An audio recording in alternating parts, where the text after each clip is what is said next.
champion. Uh-huh. Tell me more, Wolf. Tell me more. I'm thinking...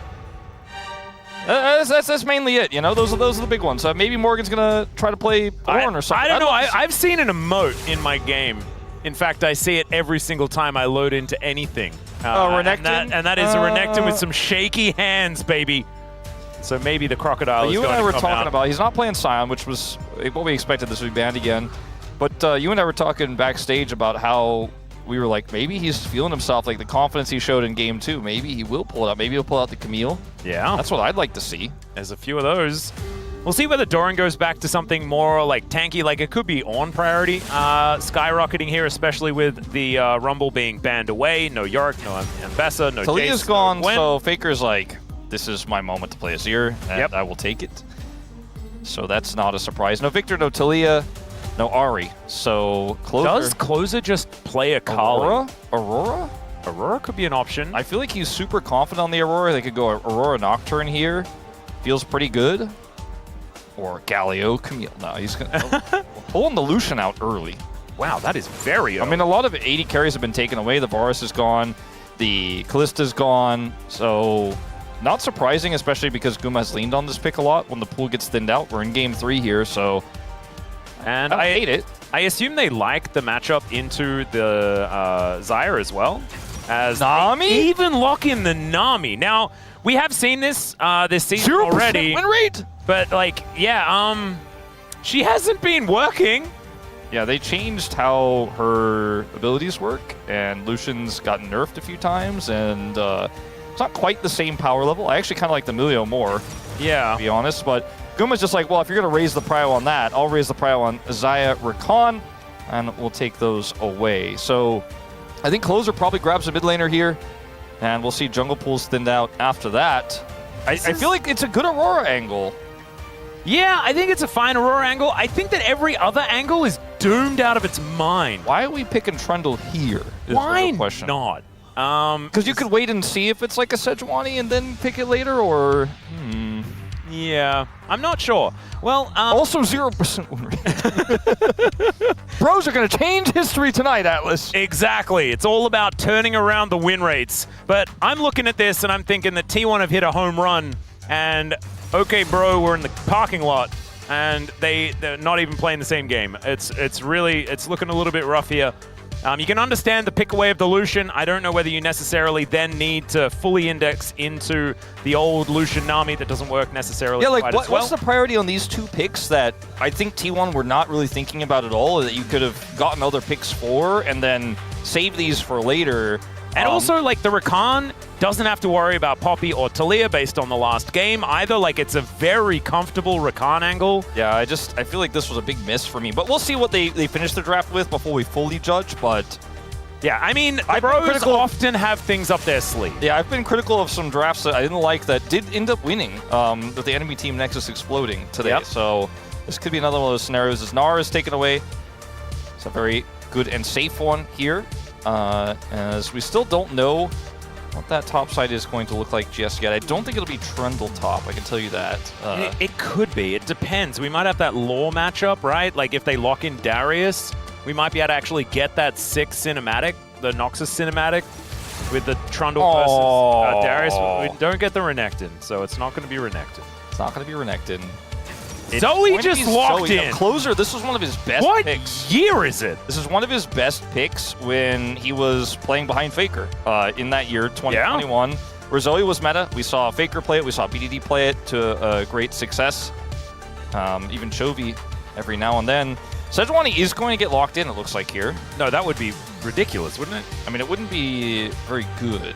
Yeah, because like the Frost Armor helps the Subjugate, which makes like Trundle unkillable. They're not going to lock that one in. Jax is going to be taken away here by Doran. Great team fighting Jax player.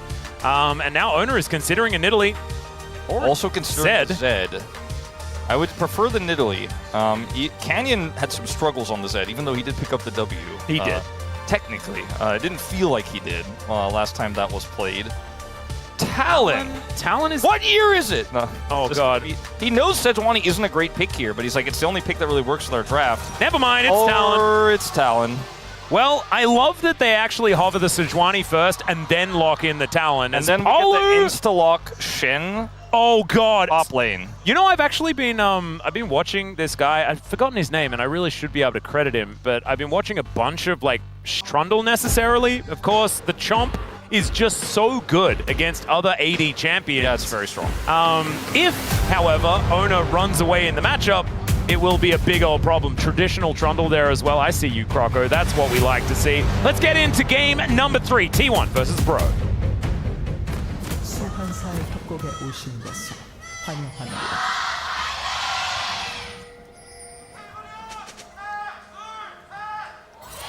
미니언 생성까지 30초 남았습니다. All right, here we are, ladies and gentlemen, onto the Rift for game number 3 or number 6 as we are going the distance.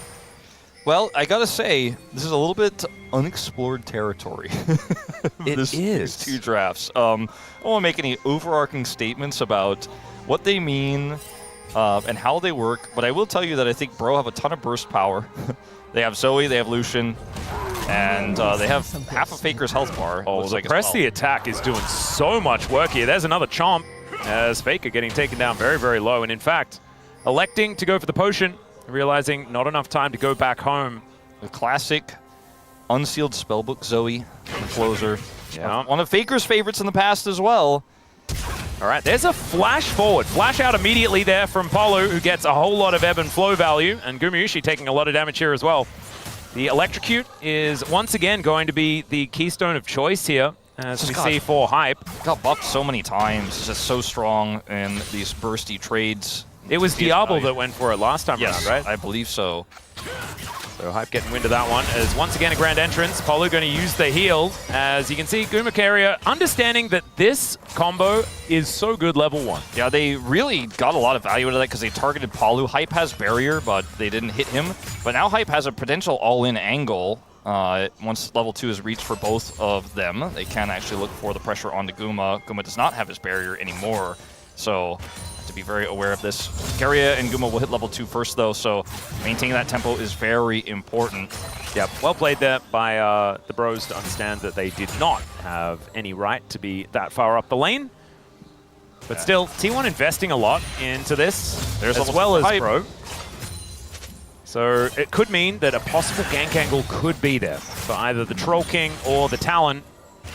Man, it's been such a long time since we've seen the Talon jungle. I remember when those changes first came in and Talon jungle became a thing. Of course, he's so good at getting around the map with the ability to jump over all of the walls around and all that sort of stuff. There was the time where we had like Axiom Arc and all that come out, and there was for like a week or 2 we had Talon jungle. So that's not what he had in mind. No, it was supposed to be the let's go home together type. I was like, no, it's chill. It's whatever. I'll be here when you get back. Yep. But yeah, we had like the Talon jungle. We had Kiana mid for a little bit. And then we very quickly realized in the LCK that assassins are just not it. Like kind of like how Canyon realized that a few days ago. Oh my god, Doran's gone back in. Has relatively low health, as Morgan's sword angle is not looking too bad. As He was the last one. He was the last one to play it against Rascal. That's a tough matchup, especially in 2021. My god. Yeah, that was genuine. As all right, pulls over the sword, gets it empowered, but of course, as Jax, you're able to press the Counter-Strike button. Of course, the empowered Q, like auto attacks, are so important for Shen in this matchup that you can really use the Counter-Strike pretty effectively. Yeah. So Faker did take that really unfortunate.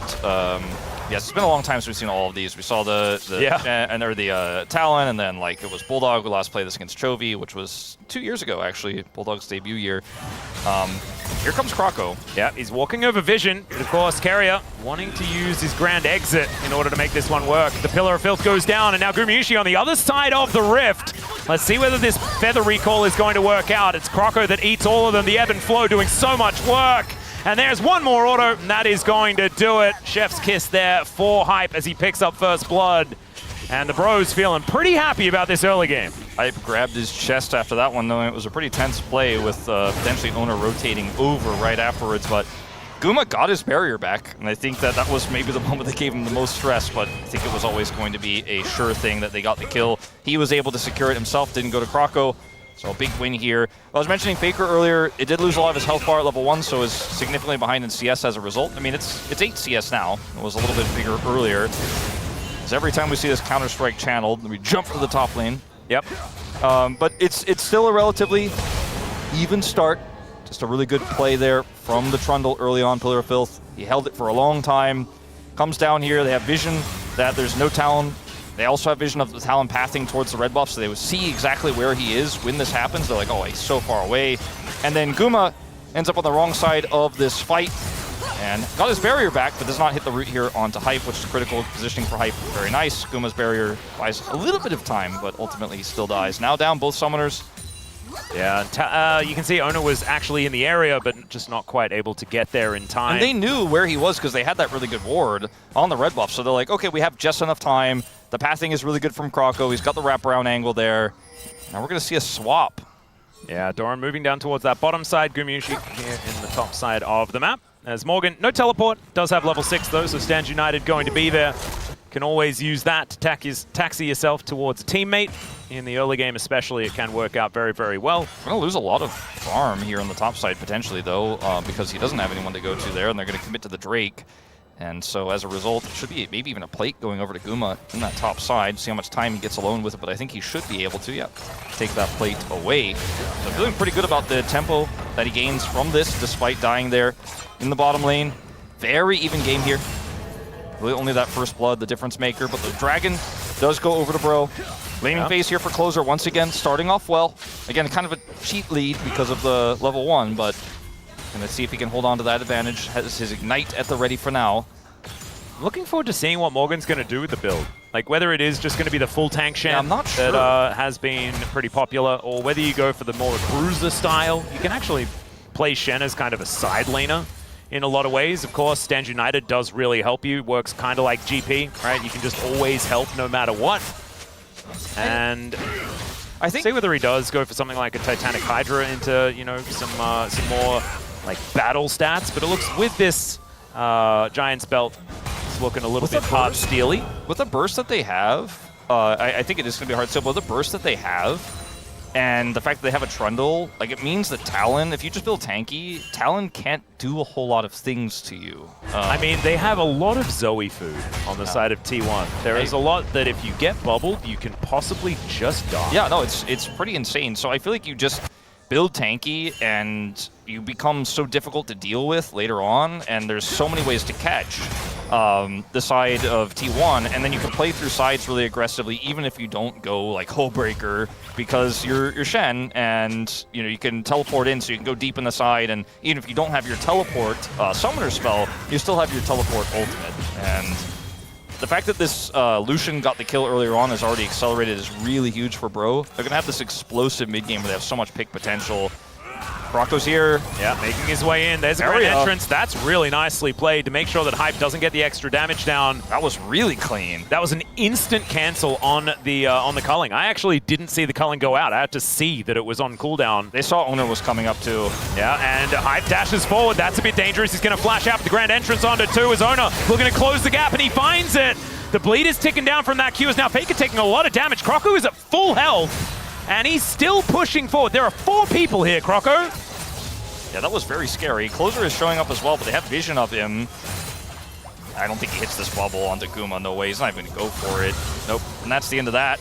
Look at all these summoner spells on the ground, though. Yeah, they do end up getting the grubs off of this, which is kind of crazy. Like, yeah, we haven't actually seen very much Trundle recently. Do the little Void Mites that pop out give King's Tribute to Trundle? I actually don't know the answer. You just have infinite health all the time? Yeah, you do. Yeah, I guess they do. I actually haven't really seen this interaction before. So Trundle is like the healthiest at taking down the Void Grubs. There you go. Yeah. And I mean, I think obviously it's going to be really nice for him in situations like this too, where things get a little bit brawly. Is Hype gonna get flashed on there by Faker. Oner gonna come on over as well. There is the dash forward, and the kill goes over to Faker. You can see Oner holds the auto, says, "Take it, my goat." He picks that one up. As now Closer will put Keria to sleep, but he does have to use his own flash. Didn't have one of those. Yeah, did not have one. Had a heal, I believe there, but we'll have to get over the wall. Pretty unfortunate for him, but they got the grubs. So that's good news. And even a jungle Trundle, if he's left alone in the side, can do a little bit of damage to turrets, but I like where this is going for Bro in terms of the setups they have. You know, as long as no more incidents happen where Hype is going in after it seemed like they had already committed to not going in and getting caught by Keria, because Keria had 2 phenomenal plays there on the top side, which we're going to kind of skip, gloss over, and go back to this moment here, because Flash had to be used for Hype in that top side. Now he doesn't have it. Now Faker has the Flash engaged, so yeah, kind of snowballing that advantage pretty big. Wasn't really allowed to be in that position, but at least has to get, like, Faker has to use the Flash, and so it's not like they get nothing for it. But still, Bro behind about 1,000 gold.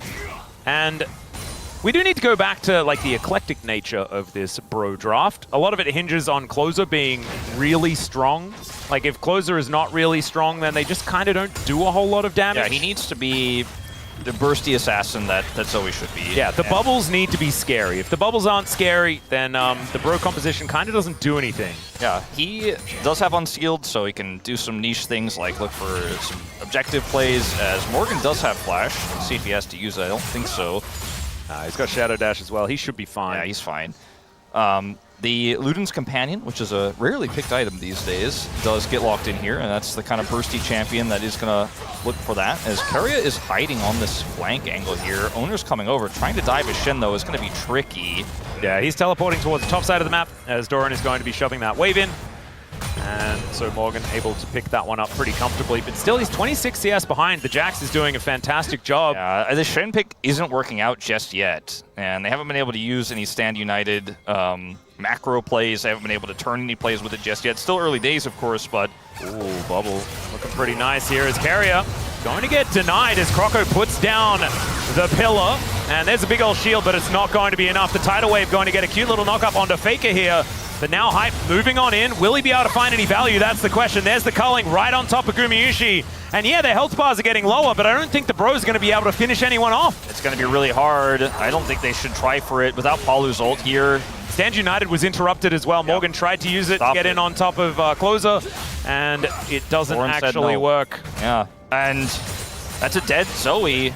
And we know what the composition of T1 does. The Talon part of it is a little bit weird, but otherwise it's a pretty standard draft, right? That part is still pretty meta. Yep. You've got a Jax, you've got a Xayah, you have an Azir, you have a lot of skirmishing power, you have a lot of safety with the Xayah as well, and Bro need to be respecting the power of these skirmishes, especially the burst damage that this Talon does bring to the table. But even still, after a kill does go over, they are going to be able to get a second dragon, and they still have this Shen inside, so things are not as glum as, if you look at the gold lead only, would have you believe. I'm just not 100% sure about how Bro is going to execute on team fights later on. It's also a 2-dragon lead into Chemtech Soul, so that's not really great either, especially for this comp. I mean, Trundle's Trundle actually loves it. Trundle loves it, but everyone else is kind of like, eh. And, you know, there's healing on Nami. Just at least that. Sure. Yeah, but otherwise, it's still a Chemtech Soul. Yeah, Hype playing this incredibly aggressively. If it was a different jungler that had, you know, big CC, he might actually just be dead there. But he probably wouldn't have made the play, of course, knowing that it's Talon. Yeah, Morgan not being able to get there was just such a big deal because you couldn't have anyone go in and start the fight. The amount of like layered CC that they can have, then you put down pillars, and Hype just, even though he has short range, it doesn't actually matter because the battlefield is so difficult to navigate. But as it turns out, you just cancel that, and then it's not going to be an issue. As Closer getting on over, but doesn't quite find the paddle star. Not quite. Close to it, though. Don't think it would have killed, but would have felt nice to collect some extra damage. Keria is going to back anyways.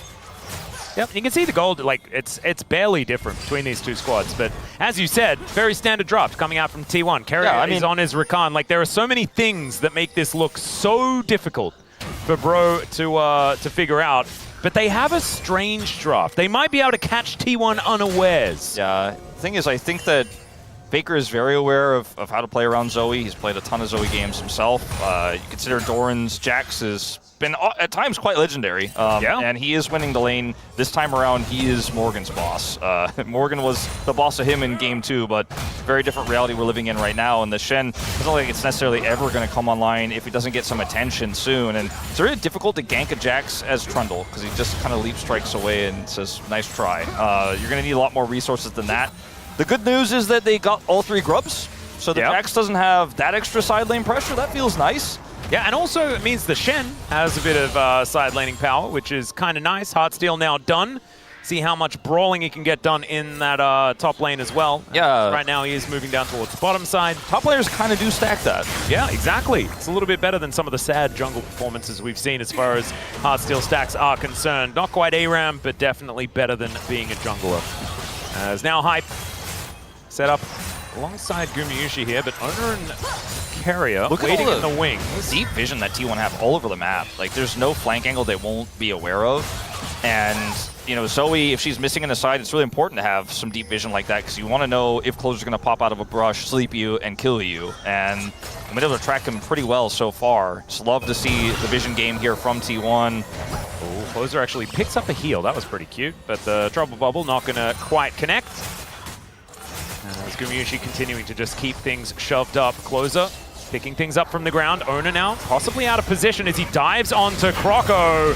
Croco going to get a big old shield as the bubble is decent. There's a knock-up from Polo as well, but only lands onto Gumayusi as now the culling from Hype zones them really nicely.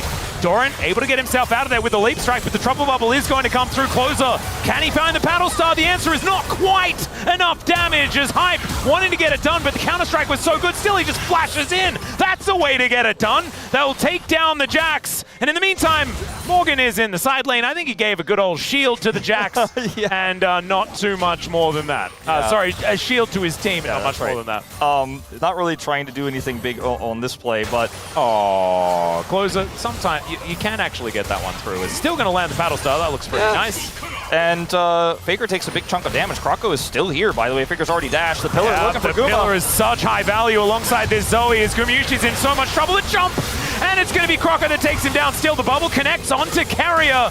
And it's a 1-for-1 trade. Closer picks up a flash, and he may need it. But the Trouble Bubble going to come through. There, the flash comes forward, and Hype's going to look for another one. Doran is respawned and come back in, and will just eliminate the rest of the bros. And in the meantime, Morgan in the bottom lane. So like I said, a little uncharted territory with this one.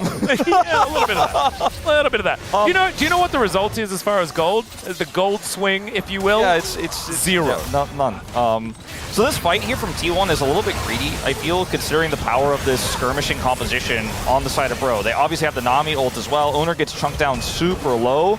And Bro keep chasing her. They went for the pillar on the Doran, which I don't necessarily agree with because he is Jax and can just jump over the wall. If they had saved it, maybe they actually end up getting Guma here. They're able to chase down and take out Doran. Anyways, really nice play there from Hype. Keria gets pushed away. And then we go into the mid lane where Faker has shown up and they want to go for more here. They look for Guma. And then they chase super deep because Guma still has... Croco just flashing in. Yeah.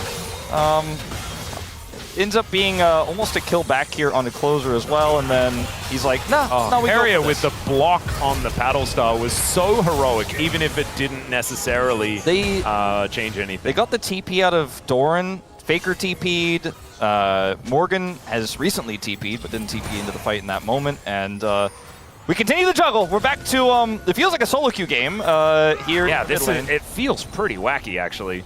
Doran, I think he's fine. I don't think they can collapse on him. The control of this banana brush is pretty huge for T1. Chemtech Dragon is up and available. Guma has his ult, even though he doesn't have Summers. I feel like this is just T1's prize, and bro, we're going to trade it for a Rift Herald. Yeah, that looks to be the option. I was trying to figure it out. I looked at the top of the screen. I'm like, oh, it's only 18.5 minutes into this game. It's so fun to watch. Oh, hold that thought. Oh, nice little electrocute proc there from Hype. It's so fun to watch comps that teams very clearly have full mastery on. We're like, okay, 100% we know how to set up on this Dragon. And then watching this, where you're like, do we go Dragon? Do we go Herald? Better just call randomly, I don't know. Well, in they go. There's a big old tidal wave. This is crazy. Polo is going to explode, but look at these health bars on T1. If Closer finds anyone with a bubble, it's going to be disaster, as he doesn't, so it's not. It's fine. That was Bro hesitating to go for a contest on the Dragon, committing to going to Herald, but then deciding to commit to not doing Herald, and then Hype looking for some damage there, and then they end up losing Palu in the end for the play. So T1 do end up getting the Dragon. They deny the Herald. They maintain a 2,000 gold lead here. To go back to it, like they all backed away to the Herald and then hung around in this choke point and tried to defend the turret, even though there wasn't, like the turret's pretty healthy, there wasn't a huge wave here. And then Paul is the one who gets collapsed on. Hype is able to escape, but then, as you mentioned, The bubble does not connect. Would have been a kill onto probably anyone they caught, but Keria was the lowest health target that he was probably looking to hit there because he was also in a vulnerable spot and didn't have flash. But he doesn't hit it, and we reset. It's a 6-5 kill game here that feels like it's T1's control, but who knows? Yeah, I don't get wild. Not me, Wolf. Not me. I'm not the one that knows. I think T1 has better scaling. I'll say that. I think that's pretty confidently how I feel feel like this. also T1's draft is more sensible. And it also just, we know what it does, and it's kind of doing it. Yeah, and I think we know what Bros does because like this existed in like 2019, but I don't know whether it does it now. Yeah, it doesn't seem like it's doing it right now. As they try to collapse onto Faker, and he just dashes away, doesn't have to flash, doesn't care about anything. This Jax is 1,000 gold ahead, and we talked about how Shin can sometimes side lane and sometimes get Heartsteel stacks. He doesn't have any of those, and he's not interacting with Doran, who has control of the side right now. Even though he doesn't have grubs, he's still Jax. The Azir is a side lane threat and does consistent damage. The Zoe is more burst focused. The Lucian is more burst focused. And it's a late game Xayah that has her summoners back up. It's not late game yet, but she will, and the late game scale better. Does have summoners up right now is what I mean to say. And T1 are just not giving up control. They got a little bit of it after that last skirmish, and now finally feel confident to take the Herald. And I think this is a reasonable take. Yeah, they're looking for it. Hype dashing forward towards Gumayusi as Keria holding on to his position. As Pillar of Filth goes down once again. I know it's the Pillar of Ice, but because this is the OG Trundle skin, then it's still a Pillar of Filth. It's still filthy. I mean, I don't know. It is, exactly. As now, Battlestar not going to quite find the mark here, and of course, Zoe is so feast or famine. Either you hit it or you do nothing at all. As the bubble comes in, he does collect himself a bit of a sleepy time. The exhaust goes down on top of him, and he's going to try and get out, but I think he's still dead. So there is the first kill. They need more. And another bubble connects onto Faker as well. He will get Mikhail's, so he is absolutely fine. I feel like that's not enough for Bro. Just I don't think so either. Unless Doran. Unless he can take this outer turret, maybe turn that into also an Otacon. Yeah. That would be huge. I mean, I think that's the Otacon might be a bridge too far, but at least they do get the turret. They're going to clear that ward, it looks like, in the mid lane as Morgan's going to defend Faker's push, because this is a strong side laning Azir, you know, that does have Nashor's Tooth. Yeah, look at those Heartsteel stacks though, baby. There you go, 42. All right. We're getting bigger. Yep. Going back to this play, this teleport from Doran would have been incredible if there wasn't a Zoe on the team that could just sleep. Yeah, teleports are very, very hard to do into the middle of the enemy when there is a Zoe. But like, if there wasn't a Zoe, it would have been sick. Like, lock him in place. Paulo also has a really nice ult to follow up, or deny any follow-up from T1 there when they do commit to killing the sleeping Jax. But T1 still end up getting the Herald. And that's why we're saying, like, that wasn't alone enough, but they got the turret. So it feels like a relatively even exchange here. 1,000 gold now the lead for T1. Shrank a little bit to that last play. There's a lot of damage. Ooh, Horizon Focus finished here for Closer. This is a big spike right before this dragon does spawn, so could be an angle there. Hallowed Radiance up for Morgan.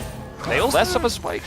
Yeah, they also had the Feats of Strength, which is pretty cool. So Bro now getting some upgraded shoes as well. You can see Closer puts his Lucidity upgrades together. Yeah, value of that triple grub take.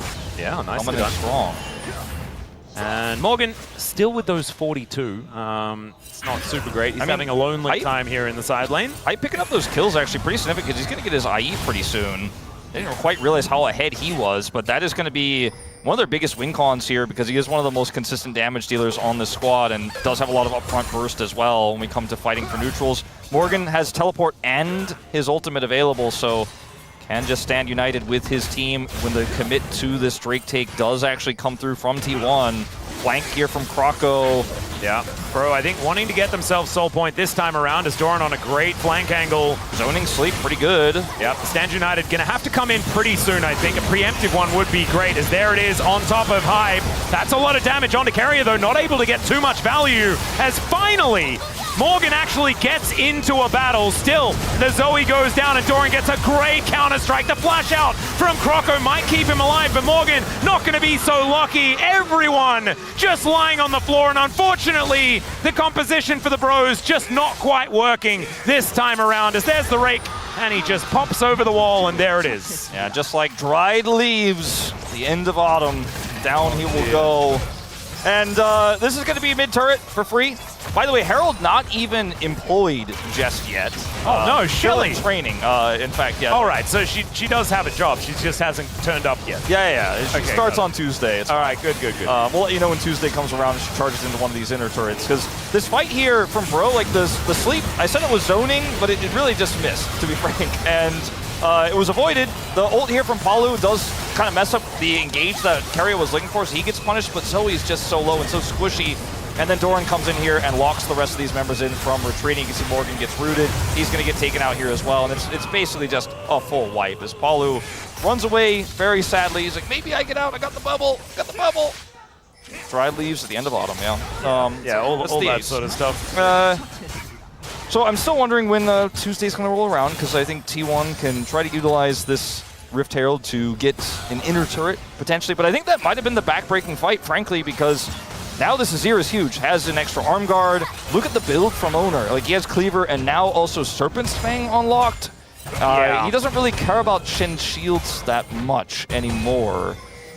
Yeah, no, Oner is kind of gigantic in this game. As we can see, has the biggest lead. As Morgan just tries to walk past Jax and is otherwise going to struggle, but the pillar not going to be enough to interrupt Faker there as he teleports out. He sensed it, but there was a lot of bad guys heading towards his top lane. And like that means that side lane pressure that T1 were trying to collapse on Faker for just kind of ends up being a bunch of wasted members as Croco's now isolated. Yeah, he was trying to work out which direction he wanted to go, and Death Chamber, that's the way. Hey, there she is. Hey, hello. Tuesday comes faster than you think. It certainly does, because last I checked, it was Thursday. Like, we're a long way away from Tuesday right now. Oh, this has been a Keria, long 6-gamer. yeah, Keria's doing like some weird stuff here now, pushing Shelly towards the top side. And T1 are on the Baron. It's been spawned for a minute 20, and they already hadn't started it? I mean, Kinda bro, crazy. they're going to show up. It's going to be quite challenging, though, to get something done. Keria eats a bit of damage, but it's too late. Yep. Oner is going to be able to secure that one. Now looking for a flank angle as well. Speaking of flanks, Doran will find, okay, a bubble.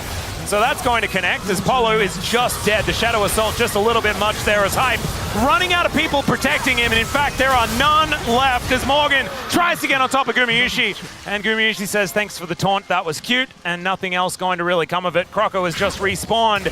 And the bros, I think, have ran out of ergs in this particular game. I do feel like the dragon fight was probably the last gasp of this interesting experiment as Croco's going to try to buy time. Oh, look at that. Slow down that wave. There's the pillar. Really beautifully done. Need 20 more seconds. Need 20 more seconds. But yeah, we knew that Oner was good at carry jungles and assassins, so that's not a shock. But everything else for Bro here was very experimental. It did not work out. Croco tries to buy time here. 10 seconds on He's just closer. being ignored. They don't care about him. They want to kill the Nexus. Yeah, T1 just wants to go home. Eventually he gets swept up by Faker, who goes golden, and he'll remain golden as the Nexus explodes. T1, there was a bit of a hiccup there in game number 2, but they pull it all back together here in game 3.